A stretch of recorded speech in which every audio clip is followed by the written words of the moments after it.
Hi, I'm Taylor McKee, and I'm welcoming you to our presentation on Duelism, Confronting Sport Through Its Doubles, an edited collection of multidisciplinary sports scholarship released through Common Ground in 2021. In this presentation, we're going to give you a look through our collection and some information about some of the contributions and our general principles we had when we were compiling the collection.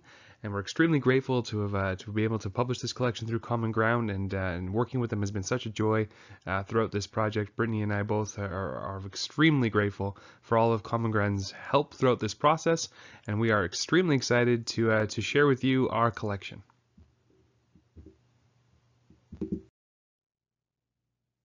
Our collection, Duelism, Confronting Sport Through Its Doubles, begins with a painting. Now, it's not just any painting. It's a painting that helped inspire us as editors and informed the work that we wanted to do throughout the collection. We discovered this painting very early in the process as we were developing the call for papers. But as we moved into the process of collecting, of soliciting, of curating all of the wonderful contributions from our broad symphony of authors throughout the world, this painting became all the more resonant. We use this painting in the collection's introduction, and it is entitled Dynamism of a Soccer Player.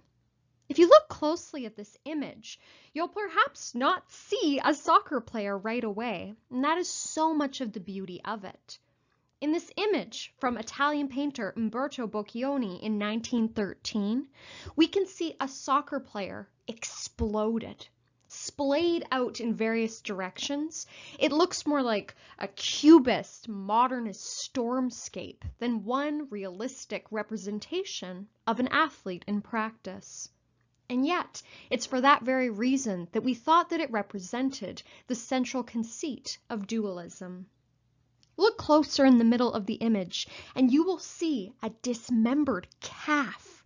You can see the vague outline of a foot and musculature, but we don't see a very mimetic, realistic recreation of an athlete in practice. This, for us, was so much at the heart of what dualism represents. As our introduction explores, this notion of dualism, this term that we created for the collection, helped represent this notion that there are not only dualities when we talk about sport and sports studies, which is to say a sense of binary opposition and dialectic, but duals, again in that very traditional dueling sense, dual with an E. So the sense of duality with an A and duals with an E helped combine to this chaotic, ever-evolving, ever-changing, fractured representation of sport in practice. So what we see in this collection is not the traditional image of sport as a very clean, a very tidy construct. No, instead, we wanted to focus on how sport, in its many different forms, its many social interactions, comes to be this fractured, exploded version of itself. What is at the center, of course, is the image of athletes, of participants, of all of us who are in some way involved in the sportscape. But as we see here in Boccioni's painting, and as we see through the different contributions of this collection, it's not a clear sense of sport and this. It is sport versus one construct or another. If it's sport and politics, we explore how sport is always inherently at war with the political, with the social. So when we're looking at issues such as gender, such as sexuality, such as socioeconomic standing, the divide between school and athletics, the division between civic governments and sporting institutions, we see that it is a constant sense of stormy chaos, not a clear sense of distinction. So as a result, looking at the various chapters within this collection, we see sport always at war. In the eye of the storm, if we look closely, we will see recognizable faces and features, elements that we might view as something we've come to know over time. But it looks very different. This sense of defamiliarization is essential to the collection. And as we look at the various studies contained therein, We will see how its complexities, how its ever-evolving, ever-changing nature really have come to define the nature of sport as dualism. In the collection's first study, Kevin Witherspoon and Ashley Woodavise discuss the games must go on, politics and the Olympic Games from mythos to management. What makes this study so exemplary is actually several key reasons. First of all, as you can see here, the inclusion of a dual authorship helps to demonstrate how this collection is founded on key notions of collaboration, a distinct concert of voices brought together on a shared perspective. This idea of duality, the sense of two seemingly distinct ideas or parties coming together, is further emphasized through this study's theme.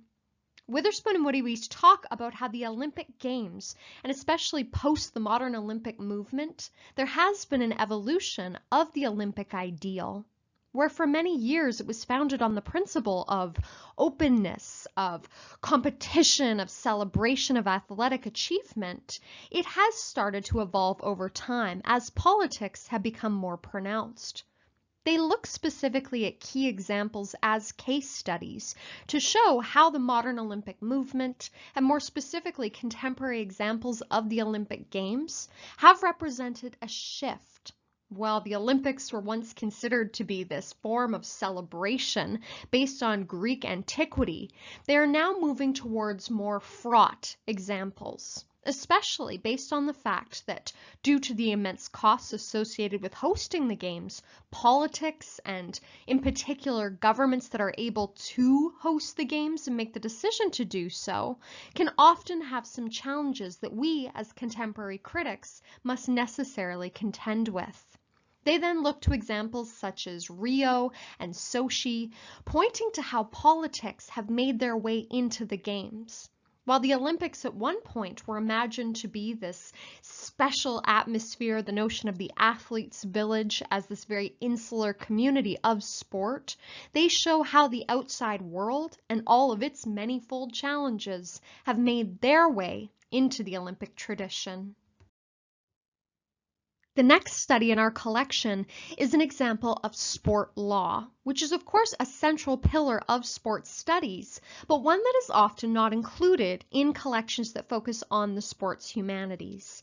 So in Steve Greenfield's Safeguarding Children When Playing Sport, an abject failure of sport and law, he presents what is a very timely, very dynamic, very immediate and necessary analysis of the actual human costs associated with not protecting children in sport. Of course, we all know that the dangers apparent to sports and children participating within them are extreme at times. What Greenfield here presents is legal precedent and an in-depth analysis not only of how injuries have been sustained by children in these atmospheres, but additionally and perhaps more pressingly, how these cases have been tried, what have been the results, and how do we as a society respond to not only the dangers that our children face in sport, but how do we react to the ultimate verdicts in these instances. In our third chapter, we have Tiago J. Moreno's De-Anglicized, Sport and Nationhood in a Transatlantic Brazilian Perspective.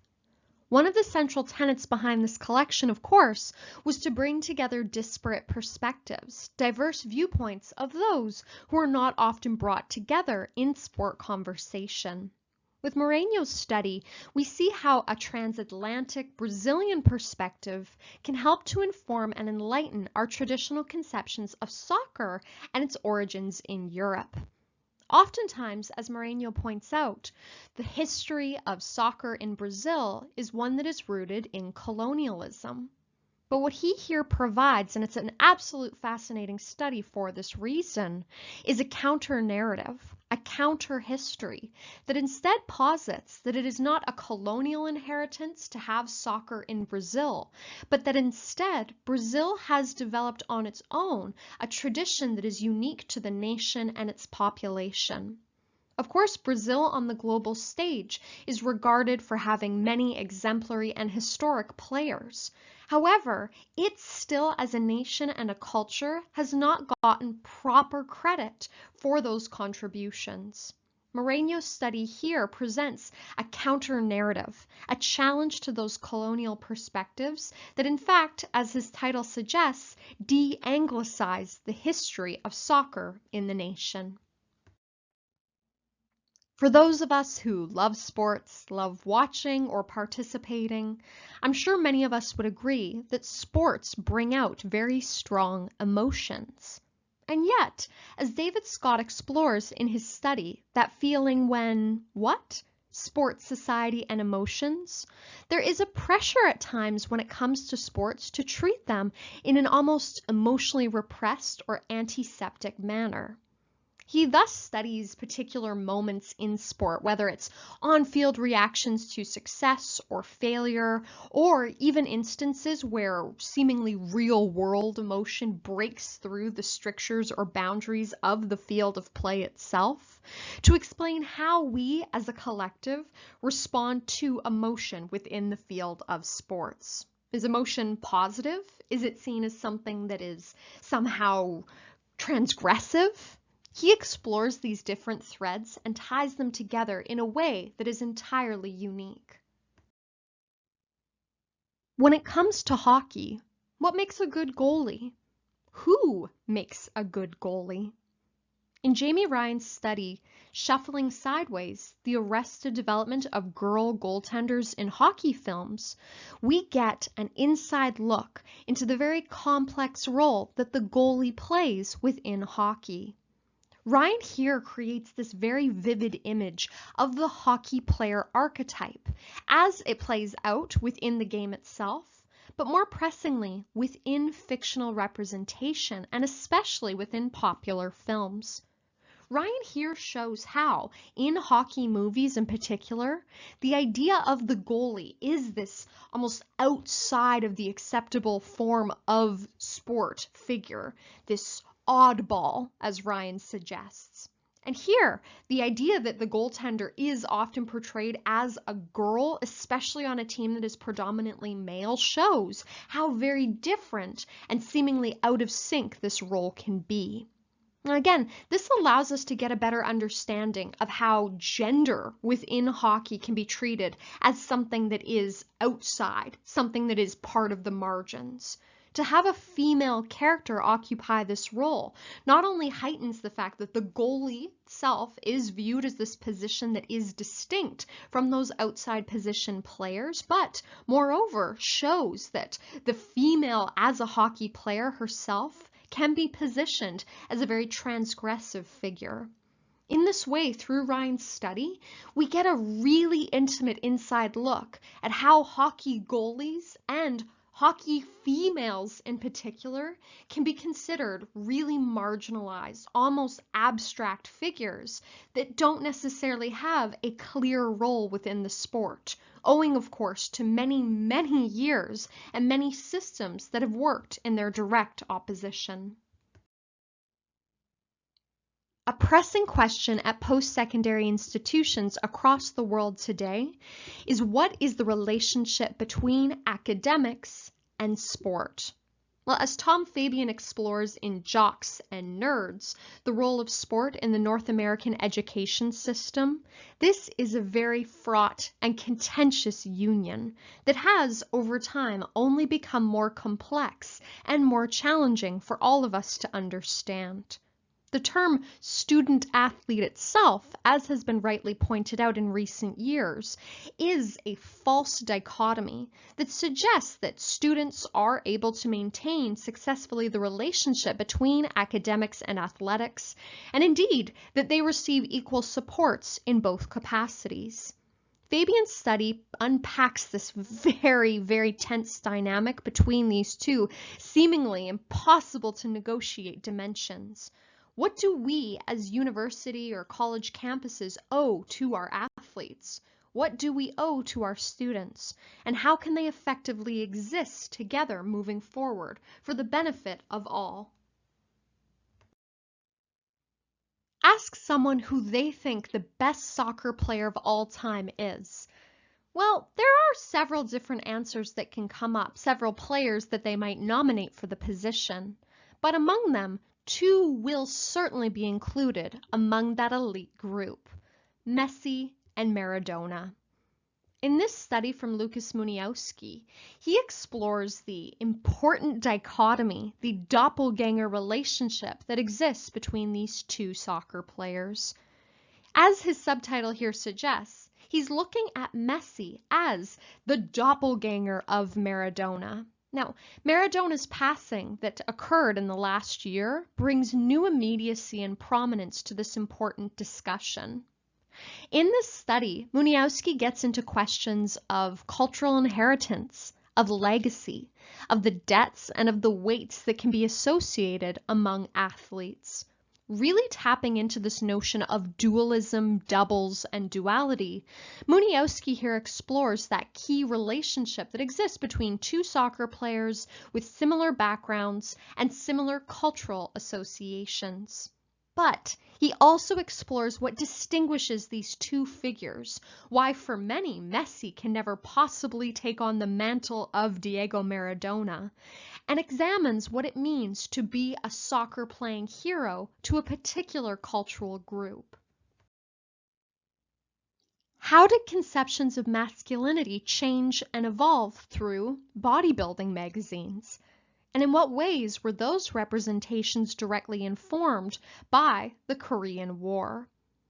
In this study, co-authored by three sport historians, Connor Heffernan, Phil Chipman, and Nevada Cook, we get an explanation of how representations of masculinity and the physical male form evolved directly in response to the Korean War. Here the authors bring together notions of how masculinity is directly tied into assumptions about war and conflict, and show how these same images were perpetuated at the time through physical idealization in bodybuilding magazines. A central question that we must consider when we are looking at sport and sporting festivals is, how do we commemorate sport? And who are sports for? Well, in Hendrik Snyder's study for both language groups to feel at home, either as participants or sightseers, Sport, Memory, Resistance, and Nation at the 1952 Van Riebeeck Sports Festival, he explores the complex dynamics that exist between different cultural groups, especially in South Africa in 1952. Through his study and discussion, he shows how sport at the time, especially in the age of apartheid, was not available to all and was consciously and very explicitly used as a form of segregation. These are questions that we must consistently be asking ourselves as we move into the future. What does it mean to memorialize sport? What does it mean to offer sport for all, in quotes? And how can we continue to expand efforts to try and meet the needs of all groups and all peoples? As we have already seen throughout this collection, sports and conflict are not strictly limited to the field of play. Instead, this idea of duality, of confronting sport through its doubles, takes us to questions of globalism, questions of cultural difference, issues surrounding politics, and issues surrounding money and rights, and who is able to play and why. In this example, we continue this premise as Andrew Pettit looks at the Ruzdesky affair. Now, this involved a British-Canadian tennis player who simply played for Britain rather than playing for Canada, having a national claim to both identities. This, of course, is a relatively common phenomenon that happens in many sports. The idea that due to moving from one location to another, having family members associated with a particular group, you are able to represent different countries. And yet, as Pettit points out already in his subtitle, the Ruzdesky affair resulted in the conception of Greg Ruzdesky as a Canadian tennis traitor. So here we can see that questions of not only who can play, but who they choose to then play for can be incredibly fraught and continue the same notion of dualism. What does it mean to have a sporting rival? Well, as Christoph Wagner's study suggests, the notion of rivalry between England and Germany means that they have not only faced competition on the soccer pitch, or the football pitch, as would be locally suggested, but instead that this rivalry has extended into sports coverage. In his study, England versus Germany in the Sports Press, Mistrust and Glorifying the Past, he provides a media study that comparatively looks at how England versus Germany have represented this storied soccer rivalry. In the process, he unpacks and helps lay bare how a sporting rivalry is not just limited to wanting to win within the game itself. It often evokes very clear political and cultural references in order to create a sense of us versus them. Thank you so much for listening to our explanation of dualism confronting sport through its doubles. Be sure to check out the collection through Common Ground's website.